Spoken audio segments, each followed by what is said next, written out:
assez nombreux, ça fait bizarre de revenir à Trette. J'avoue que quand j'étais en voiture, que je passais dans le village, il y a des souvenirs qui surgissaient à chaque fois. Pardon, pour ceux qui sont au fond, je disais que j'étais trop contente d'être là. Je vais rester après si vous avez des questions, mais en vrai, je pense qu'on va surtout se faire des câlins, des bisous et tout. Mais voilà, j'ai trop hâte que vous voyez le film pour ceux qui ne l'ont pas vu. Je sais qu'il y en a qui l'ont déjà vu et qui sont venus exprès pour qu'on se voit, pour le voir à Trette, parce que symboliquement c'est trop cool. Et merci d'être venus.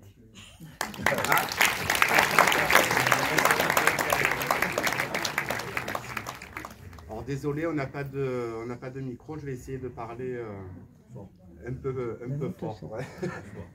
Bon, tout d'abord, je souhaitais, au nom de la municipalité, vous présenter nos meilleurs vœux pour cette année et surtout la santé pour tout le monde.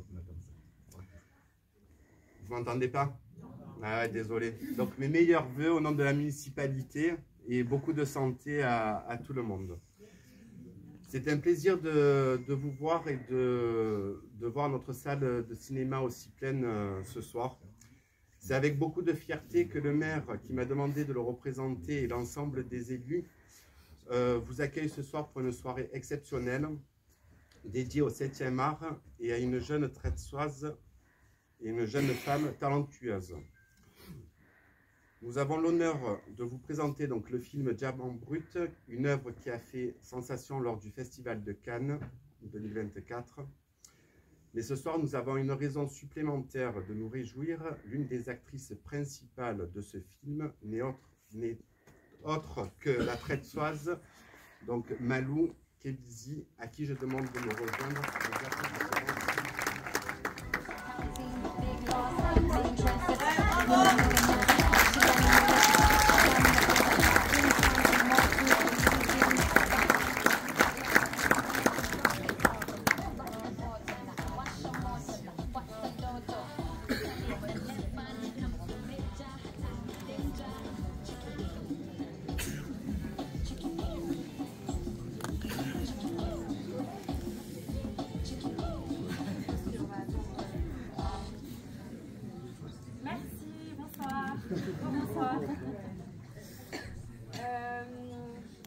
Écoutez, j'espère que vous avez aimé le film.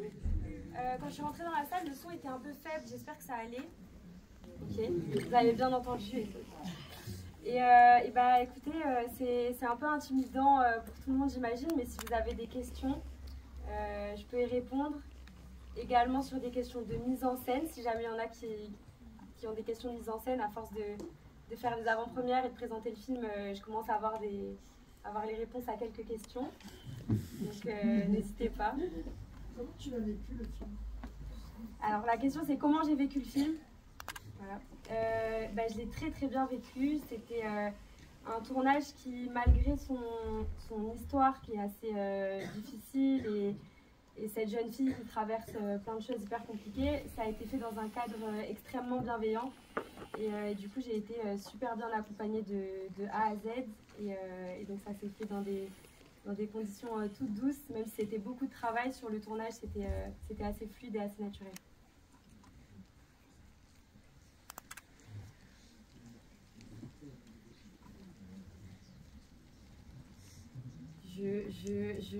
Qu'est-ce que je peux vous dire sur le film? Oui. Comment s'est passé le casting? Comment vous avez été sélectionné? Alors, le casting, alors déjà ça remonte, c'est tout le processus pour faire un film, c'est très long. Quand j'ai commencé le casting, j'avais 18 ans, j'en ai 21 maintenant. Ça fait quand même quelques temps qu'on est là-dessus. C'est un ami à moi qui m'a envoyé l'annonce du casting qui était sur Facebook. Et donc c'était une annonce qui s'adressait vraiment aux comédiennes non professionnelles. Par cohérence avec le sujet, la réalisatrice voulait vraiment que ça se fasse avec quelqu'un qui n'avait pas joué encore. Donc moi c'était mon premier rôle. Et donc j'ai envoyé une vidéo de présentation en réponse à cette annonce sur Facebook. Et s'en est suivi 8 mois de casting. Ça s'est étalé sur 8 mois. Ils m'ont rappelé environ 9 fois sur ces 8 mois. Heureusement que je faisais autre chose à côté parce que sinon j'aurais été dans le même état que notre chère Liane. Mais c'était une attente longue, ils ont vu beaucoup de monde et ils avaient besoin de s'assurer plein de choses. Un tournage, c'est pas rien, c'est un vrai engagement professionnel, et donc ils pouvaient pas et choisir quelqu'un qui avait jamais tourné et en même temps aller vite et prendre quelqu'un dont ils n'étaient pas sûrs de la fiabilité pour le tournage.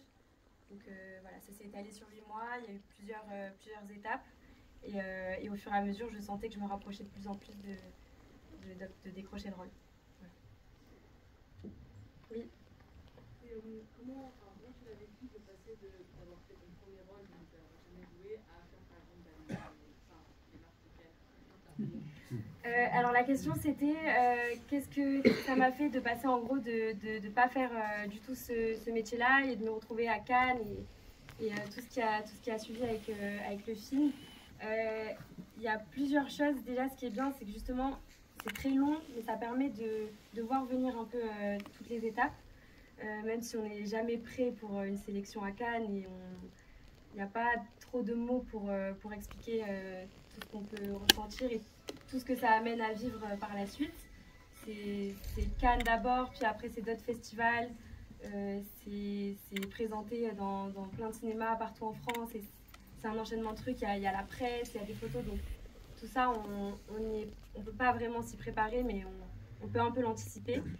Et après, moi je me sens extrêmement privilégiée de pouvoir vivre de ça maintenant. Je fais que ça. Vous allez sûrement me voir dans d'autres films et séries dans les prochains mois, prochaines années. Et donc c'est incroyable de commencer par un aussi grand rôle, parce que ça me permet derrière d'avoir une vraie carte de visite pour la suite, ce qui n'est pas le cas de beaucoup de comédiens qui sont obligés de démarrer par des petits rôles et de monter petit à petit. C'est un chemin qui est beaucoup plus compliqué, et moi j'ai eu la chance d'avoir un chemin un peu plus tracé. Oui. Je voudrais savoir, est-ce que tu as d'autres projets de films? Oui, il y a plein de trucs. Il y a une série Netflix qui arrive en juin.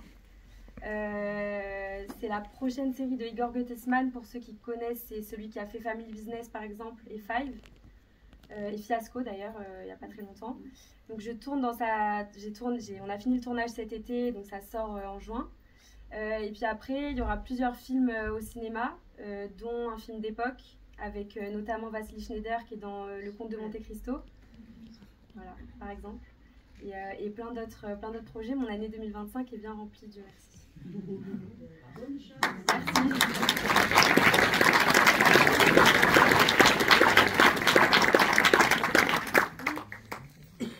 Moi, je voulais savoir comment tu as vécu le fait que tes premières scènes à l'écran soient aussi un peu osées, notamment avec la scène où tu vas devant, tu vas danser devant les hommes un peu... Ouais. Oui, c'est vieux ces mecs. Et en fait, déjà pendant un tournage, on ne tourne pas les scènes dans l'ordre, on tourne vraiment dans le désordre. Donc les personnes qui étaient en charge du planning, merci beaucoup, parce que j'ai pas commencé par ces scènes-là. J'ai commencé par des scènes qui m'ont mis dans le bain du personnage, qui m'ont fait rentrer dans la peau de ce personnage. Et après, étant donné que l'encadrement du tournage était très bienveillant et que je savais que j'étais dans un endroit où je me sentais en sécurité, c'était un plaisir de tourner ces scènes-là, dans le sens où c'était un plaisir d'interpréter et de montrer des agressions ordinaires que peuvent traverser les jeunes filles, et les jeunes filles qui décident de s'affirmer, de s'assumer, etc.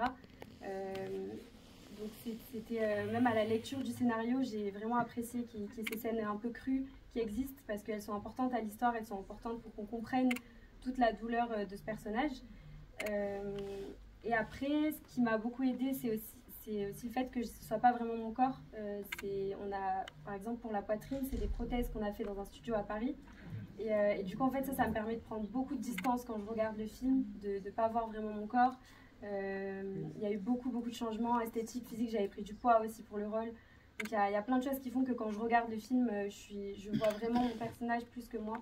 Et donc c'est plus facile à digérer aussi et à le montrer à ses proches.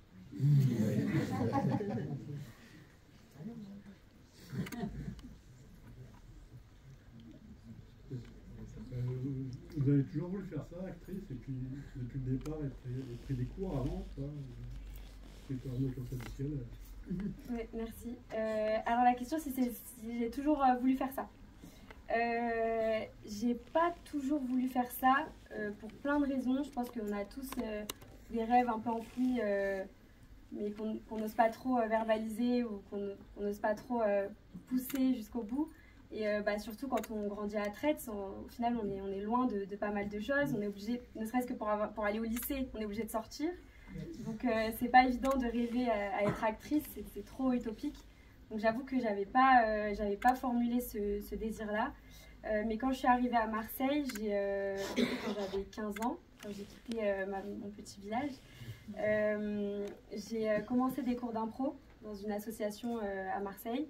Et ça, je l'ai fait pendant 2 ans. Et donc j'ai rencontré pas mal de monde et j'avoue que ça m'a ouvert, surtout personnellement, en fait, ça m'a permis de relâcher plein de choses et de me rendre compte que j'aimais bien faire ça. Pour autant, une fois que j'avais fini de faire ces cours-là, j'ai pas continué. J'avais besoin de m'émanciper, de partir de chez moi comme beaucoup. Et donc j'ai travaillé, j'ai fait autre chose. Et j'avoue que j'avais pas misé un sou là-dessus, quoi. Donc c'est un peu un mélange de hasard, de bonne étoile et de travail parmi tout ça.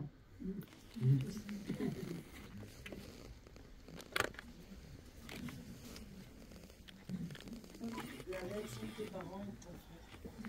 Alors la réaction des parents et de mon frère, dans un premier temps ils l'ont vu à Cannes, ils étaient invités dans la grande salle, donc faut s'imaginer que c'est une salle avec un grand balcon, il y a environ 2500 places, c'est vraiment une grande salle et c'est impressionnant pour tout le monde, le son il vous enfonce dans le siège à chaque battement de musique et donc il y avait quand même quelque chose d'impressionnant pour tout le monde. Donc je pense que dans un premier temps, à part la buée dans leurs yeux et les larmes agglutinées au milieu de ces gens et de cette salle, il n'y a pas eu grand chose parce que c'était beaucoup d'émotions pour tout le monde. Donc je pense qu'ils l'ont tous revu au moins 2 ou 3 fois pour digérer un peu tout ce qui se passe. Mais c'est vrai que c'est toujours étrange, je pense, pour les proches, très proches, de me voir sous un autre angle et de me voir faire quelque chose qui est quand même assez loin de moi aussi. Donc,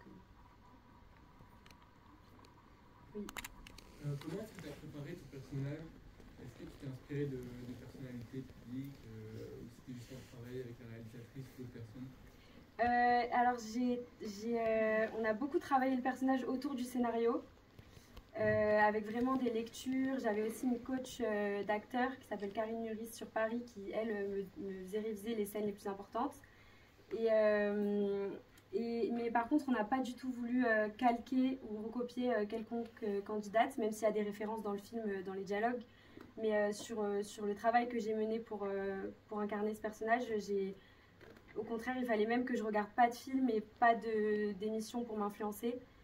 Parce que on voulait vraiment pas, la réalisatrice surtout voulait vraiment pas faire de caricature et se moquer ou prendre quelqu'un, ça aurait été trop impersonnel. Et donc on voulait vraiment prendre le portrait d'une jeune fille inconnue et essayer d'imaginer les raisons qui la poussent à poursuivre ce rêve.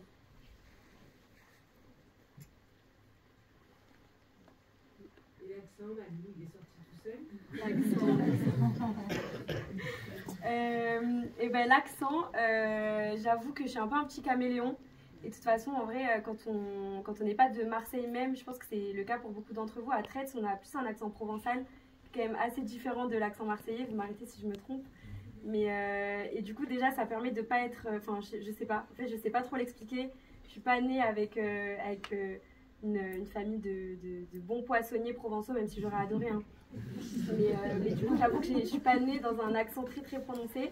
Et j'arrive à m'adapter aux gens. Donc là, malheureusement, ça fait 2 mois que je suis à Paris, donc je suis une petite parisienne, je fais toujours la bise du bon côté, normalement c'est bon. Mais ouais, j'avoue que l'accent, il part et il vient.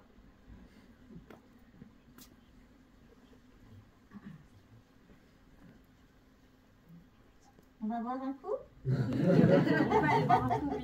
Merci encore d'être venus.